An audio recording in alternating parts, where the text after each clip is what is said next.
Let's talk for a moment about things that are lost in translation.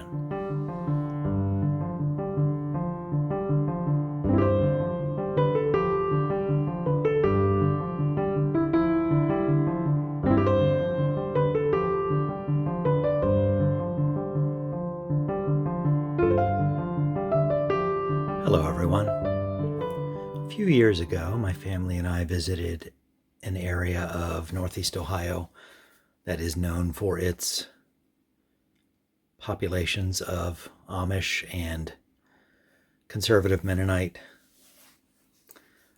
communities, farms, and such like. And in a thrift shop, I found this devotional reader, I believe translates as "In My Youth" or something like that. Perhaps a German-speaking viewer can correct me. Bought it for $2, and I was thinking I got a tremendous deal for this hardcover sewn binding devotional book in German and English, but later found out that these are still being produced and they generally sell for about that new, because it is subsidized by some Anabaptist organization whose intent is to promote the use of German and access to German foundational texts of the faith. But that's neither here nor there. There's an introductory paragraph I want to draw attention to. Unless we make a serious effort to become more familiar with the rich heritage of German reading material that has come down to us, we will lose much of the blessing that could be ours. This book is a sincere attempt to encourage our young people, and those who are older, to a deeper study of some of the doctrinal and devotional materials that are being used in our churches today.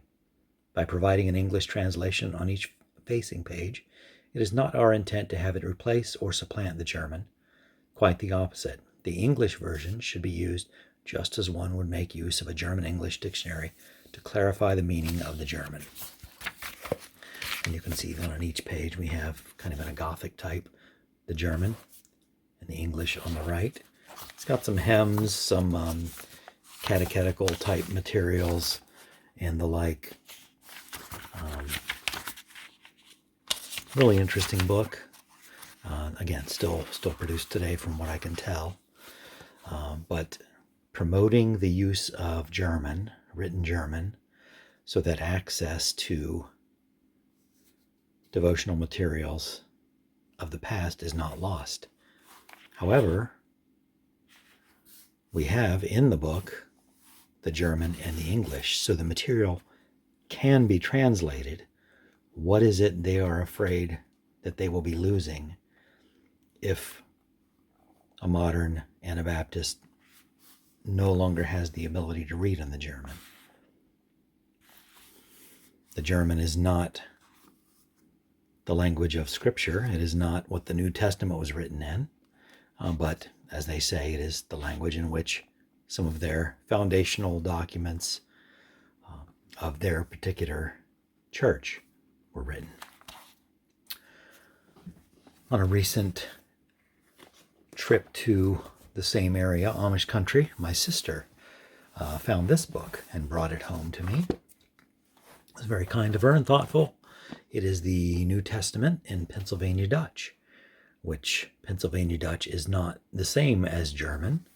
It sounds very German and is actually that which was spoken by individuals residing in an area that's now Germany. That's the Palatinate, from which the majority of Anabaptist immigrants to Ohio and Pennsylvania came. So they maintained that dialect, that language, and is still spoken by many Amish and conservative Anabaptists today in Ohio and especially in Pennsylvania. Scott over at not Miserable Offender, but Thrift Store Bibles probably hears it spoken from time to time in Lancaster County, Pennsylvania. But this document also is two languages. We have the Pennsylvania Dutch and then the King James Version off to the side. And it's noted in the introductory materials here. By the way, this is produced by Committee for Translation, Sugar Creek, Ohio.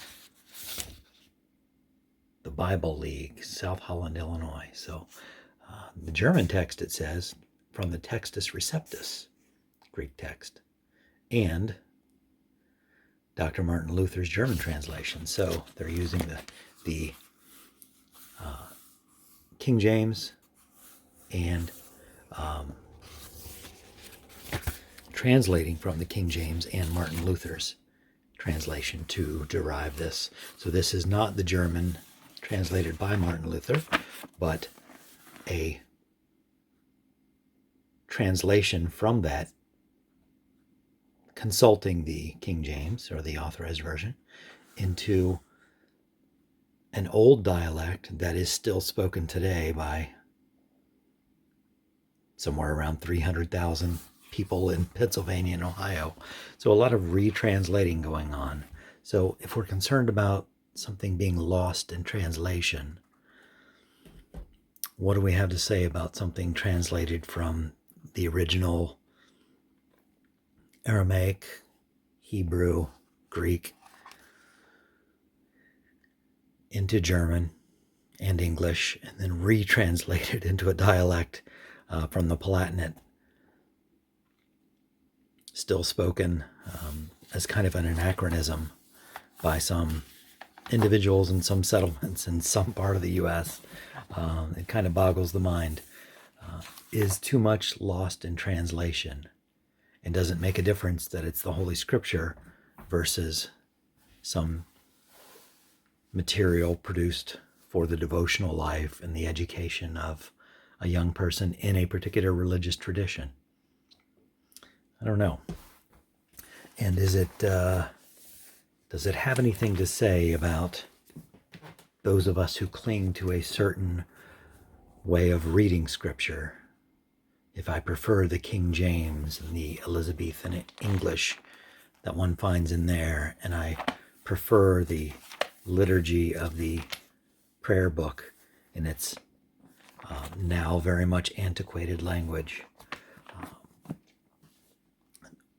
does it lose something in translation when that is retranslated into a modern vernacular?